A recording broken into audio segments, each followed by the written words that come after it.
Hello दोस्तों, हमारे YouTube channel कैसे कांकेर में आपका स्वागत है।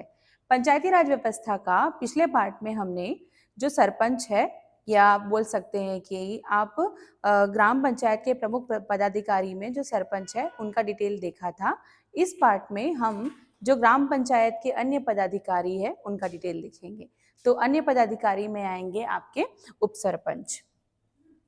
अब देखेंगे कि उप सरपंच का पद क्या है। सबसे पहले तो देखेंगे कि उप सरपंच का निर्वाचन कैसे होता है।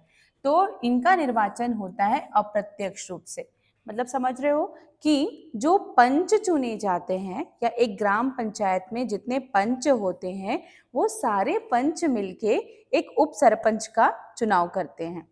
उसके बाद बोल रहा है द्वारा ग्राम पंचायत के निर्वाचित सदस्य पंचों द्वारा चुना जाता है। ठीक, उप सरपंच का चुनाव पंच और सरपंच से मिलकर होता है।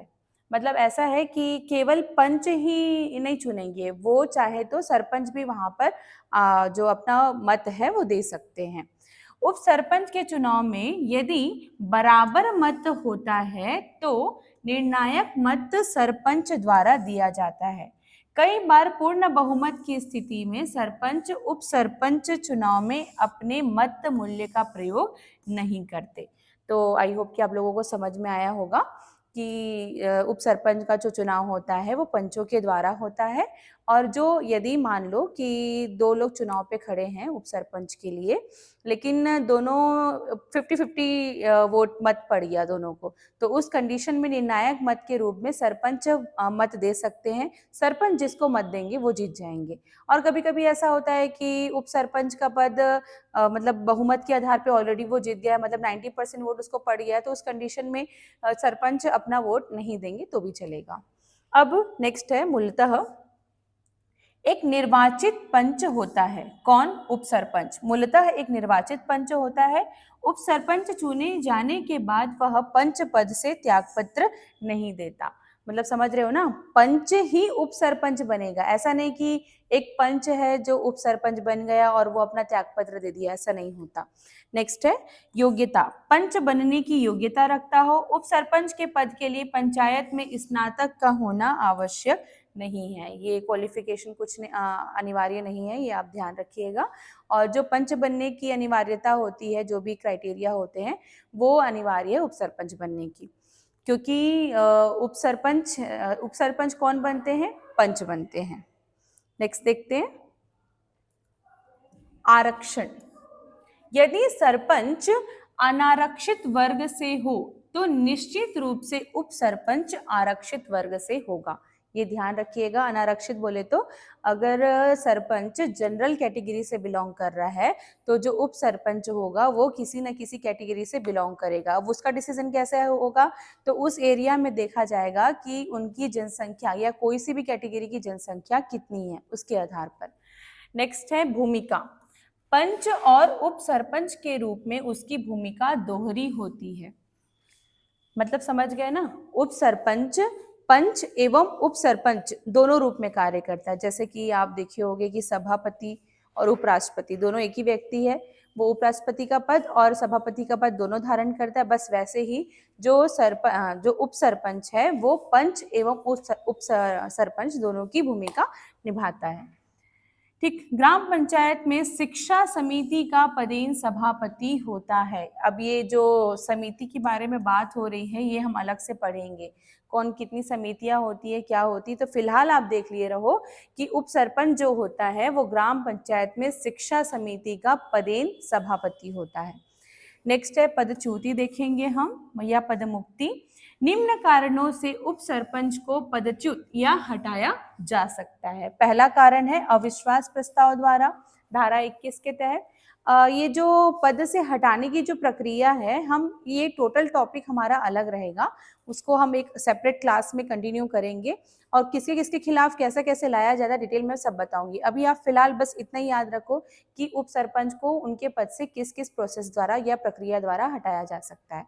तो पहला तो अविश्वास प्रस्ताव हो गया। दूसरा है आपका प्रत्यावर्तन। उप सरपंच को उप सरपंच के रूप में प्रत्यावर्तित नहीं किया जा सकता। उप सरपंच को पंच के रूप में प्रत्यावर्तित किया जा सकता है। मतलब समझ गए, ऐसा प्रत्यावर्तन की प्रक्रिया यदि उप सरपंच के खिलाफ आएगी तो उप सरपंच के नाम से नहीं आएगी, वो उनके पंच पद के नाम से आएगी। देखेंगे इसको भी हम। त्यागपत्र किसको देंगे? धारा 37 के तहत उप सरपंच उपखंडी अधिकारी पंचायत या जिला संयुक्त संचालक पंचायत एवं समाज कल्याण विभाग को लिखित सूचना देकर अपना त्यागपत्र दे सकते हैं। निलंबन, अच्छा इसके अलावा त्यागपत्र वो सरपंच को भी दे सकते हैं, ये भी ध्यान रखिएगा।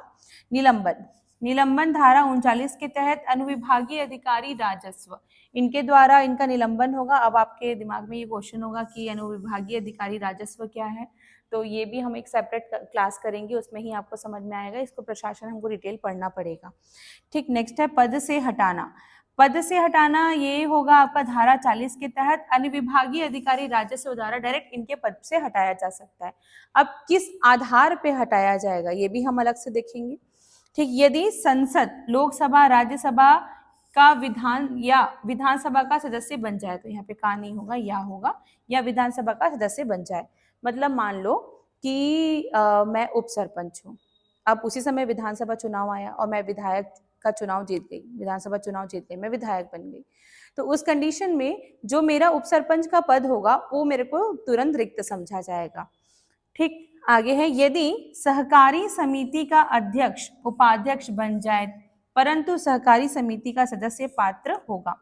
अब ये सहकारी समिति क्या है? ठीक, तो रिसेंटली 2-3 साल पहले एक सहकारी मंत्रालय का गठन किया गया, जिसके जो अभी मिनिस्टर वर्तमान में अमित शाह जी हैं। तो आपको पता होगा एक सहकारी यानी कोऑपरेटिव एक ऐसी संस्था है, जैसे आप नॉर्मली इसका छोटा रूप स्व सहायता समूह के रूप में देख सकते हैं। तो स्व सहायता समूह का बहुत ब्रॉड रूप है सहकारी समिति। आपको अगर मैं एग्जाम्पल के लिए दूं कोई सहकारी समिति तो वो है इफको, ट्रिफको, अमूल, ये सब कोऑपरेटिव जो संस्था है वो है। तो ऐसी बड़ी समिति सहकारी कोई भी रजिस्टर्ड होती है जो केंद्र सरकार व राज्य सरकार के पास, तो उनके उसके कोई भी सदस्य मतलब सदस्य होंगे तो वो पंच या सरपंच का चुनाव लड़ सकते हैं। लेकिन अगर उस समिति के अध्यक्ष या उपाध्यक्ष रहे तो उस कंडीशन में वह पंच या ग्राम पंचायत के सदस्य बनने की योग्यता नहीं रखेंगे। तो आप ध्यान रखिएगा इसी चीज को भी। नेक्स्ट देखते हैं, विशेष ग्राम सभा की बैठक में गणपूर्ति के लिए उप सरपंच उत्तरदायी नहीं होते। तो कौन उत्तरदायी होते हैं? तो सरपंच उत्तरदायी होते हैं। याद रखना आप, ग्राम पंचायत की बैठक के लिए उत्तरदायी सरपंच की होगी, उप सरपंच की कोई उत्तरदायी नहीं होगी। ठीक, अब पढ़ेंगे हम पंच के बारे में। ठीक, तो पंच का निर्वाचन कैसे होता है? प्रत्यक्ष रूप से। किसके द्वारा? मतदाताओं के द्वारा। ठीक, वार्ड के मतदाताओं द्वारा। पंच के चुनाव में बराबर मत आने पर विहित प्राधिकारी, प्लॉट नहीं है ये, लॉट सिस्टम है, लॉट पद्धति द्वारा निर्णय लेता है। मतलब समझ रहे हो कि मान लो किसी ग्रामीण क्षेत्र में एक वार्ड में अगर 2 पंच के लोग खड़े हैं, पंच मतलब 2 पंच चुनाव के लिए खड़े हैं और दोनों का वोट, मान लो वहां पे 700 वोट है, 700 का आप आधा ले लो तो 350 होता है। अगर दोनों को बराबर मत पहुंच जाता है, मतलब एक को 350 और एक को 350 मिल गया है, अब उस कंडीशन में क्या होगा? तो उस कंडीशन में बोल रहा है कि वहां का जो विहित प्राधिकारी होगा, जो सरकार द्वारा नियुक्त अधिकारी होगा, उनके द्वारा लॉट के सिस्टम मतलब चीट उठाया जाएगा। चीट जिसका नाम आएगा वह क्या हो जाएगा? पंच का चुनाव जीत जाएगा। तो इसे कहते हैं लॉट सिस्टम। ठीक, अब ये उत्तरदायी है। ग्राम सभा को सभा में गणपूर्ति के लिए सरपंच एवं पंच उत्तरदायी होते हैं। तो ध्यान रखिएगा, ग्राम सभा की बैठक, ग्राम सभा की, ग्राम पंचायत की नहीं, ग्राम सभा की बैठक के लिए सरपंच एवं पंच उत्तरदायी होते हैं, लेकिन उप सरपंच उत्तरदायी नहीं होते। नेक्स्ट है सदस्य संख्या। एक पंचायत में सदस्य संख्या न्यूनतम 10 एवं अधिकतम 20 होती है। मतलब एक पंचायत बोले तो एक ग्राम पंचायत में मिनिमम 10 पंच होंगे और अधिकतम 20 पंच होंगे। ठीक, तो ये मैं आप लोगों को 2 क्लास पहले और बता चुकी हूँ डिटेल, जो हम कंपैरिजन करके पढ़े थे वार्डों की संख्या, वो आप देख लीजिएगा। नेक्स्ट देखते हैं, पदमुक्ति। किसकी पदमुक्ति?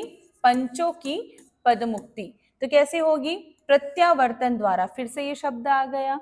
तो पद से हटाने की प्रक्रिया मैं आपको बोल रही हूँ, मैं आपको आगे बताऊंगी डिटेल की कैसे कैसे प्रत्यावर्तन की प्रक्रिया होती कैसे है, कैसे वो आता है, कैसे वो पास होता है।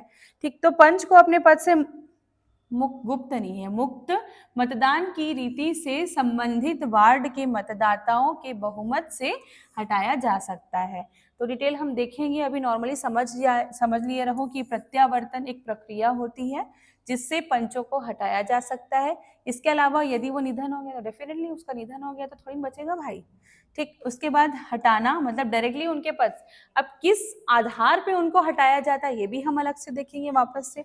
वापस बुलाना, रिकॉल, वापस बुलाना का मतलब होता है कि वो चुना गया है जनता के द्वारा, है ना, हमारे द्वारा चुन के गया है, तो हम उनको वापस बुला रहे हैं। हो गया भाई काम तुम्हारा, अब नहीं वो करना है, अब तुम वापस आ जाओ। इसको बोलते हैं राइट टू रिकॉल।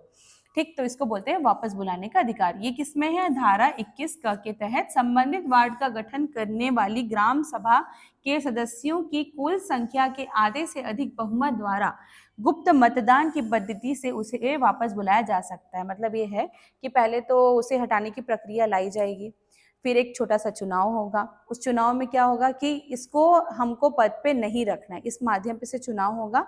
जितने लोग उनको चुन के भेजे हैं उन्हीं लोग वापस से मत देंगे और बोलेंगे कि ये अब पद में रहने लायक नहीं है, इनको वापस बुलाया जाता है। तो उस कंडीशन में उनको रिक्त समझा जाएगा। तो ये भी रिकॉल भी हम देखेंगे बाद में अच्छे से। और त्यागपत्र देना, धारा 37 के तहत ग्राम पंचायत का सदस्य को लिखित सूचना देकर, ग्राम पंचायत के सदस्य को लिखित सूचना देकर यह त्यागपत्र दे सकता है। और ये सदस्य कौन होंगे? सदस्य सरपंच भी हो सकते हैं, उप सरपंच भी हो सकते हैं। ठीक, नेक्स्ट है, हाँ, अब जो पंचायती राज में जो ग्राम पंचायत है उसका जो प्रशासनिक अधिकारी जो होता है वो होता है सचिव। ठीक, तो हेडिंग है आपका ग्राम पंचायत सचिव। तो इसका प्रावधान किसमें है? तो पंचायती राज अधिनियम 1993 के धारा 69 के तहत ग्राम पंचायत के सचिव का उल्लेख है। ठीक, नियुक्ति कौन करेंगे? उप संचालक, पंचायत एवं समाज कल्याण विभाग, जिला पंचायत संचालनालय द्वारा होता है। मतलब कुल मिला के राज्य सरकार इनकी नियुक्ति करते हैं। ठीक, शक्ति, ग्राम पंचायत की कार्य शक्ति सचिव में निहित होती है। ठीक, ग्राम पंचायत की प्रथम बैठक सचिव बुलाता है। ठीक, तो और आगे देखते हैं, मतलब ये बोल रहा है कि जितना भी कार्य व्यवस्था होगी, जैसे मान लो कोई योजना चल रही है, उस योजना का जो फंड आएगा, ठीक, तो वो योजना में फंड आने का लाना सचिव का काम है।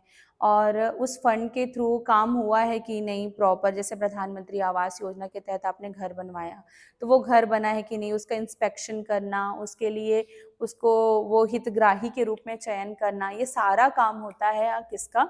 सचिव का। तो देखते हैं आगे। और ग्राम पंचायत की प्रत्येक बैठक सचिव बुलाता है। ठीक है, ठीक, ग्राम पंचायत के अभिलेखों को बनाने की जिम्मेदारी भी किसकी होती है? सचिव की होती है। ग्राम पंचायत के मासिक बैठक में आय व्यय की जानकारी प्रस्तुत करता है। तो कुल मिला के ये एक तरह का खजांची भी होता है, जो कितना आ रहा है कितना जा रहा है ये सब चीज़ का लेखा जोखा रखता है कौन? सचिव। तो यदि आपने पंचायत सीरीज देखा होगा तो आपको समझ में आया होगा कि ये सचिव कैसा होता है। ठीक, नेक्स्ट देखते हैं। ग्राम पंचायत के समस्त कार्यों एवं योजनाओं का क्रियान्वयन सचिव की जिम्मेदारी होती है। तो ध्यान, जैसे मैं अभी एग्जांपल दी प्रधानमंत्री आवास योजना, तो वो ध्यान रखिएगा। ठीक, नोट, सचिव की नियुक्ति कहाँ करना है इसका निर्णय कलेक्टर द्वारा किया जाता है। सीओ की नियुक्ति उसके मूल निवास स्थान में नहीं की जाएगी, इसका निर्धारण भी राज्य सरकार द्वारा किया जाता है। ये सीओ दो टाइप के होते हैं, एक होते हैं जनपद सीओ और एक होते हैं जिला सीओ। तो देखेंगे हम, तो इनकी नियुक्ति बोल रहा है, तो जिला सीओ जो होते हैं ये आईएएस ग्रेड के होते हैं। ठीक है, तो आप जिला सीओ को नहीं ले सकते, लेकिन बात कर रहा है जनपद सीओ की, यहाँ पे बात कर रहा है, तो किसकी बात कर रहा है? जनपद सीओ की। तो जनपद सीओ की नियुक्ति उसके मूल निवास स्थान में नहीं की जाएगी, जिसका निर्धारण राज्य सरकार द्वारा किया जाएगा। ठीक, अच्छा, राज्य सरकार द्वारा किया जाएगा बोल रहा है, तो जनपद और जिला दोनों की बात कर रहा है।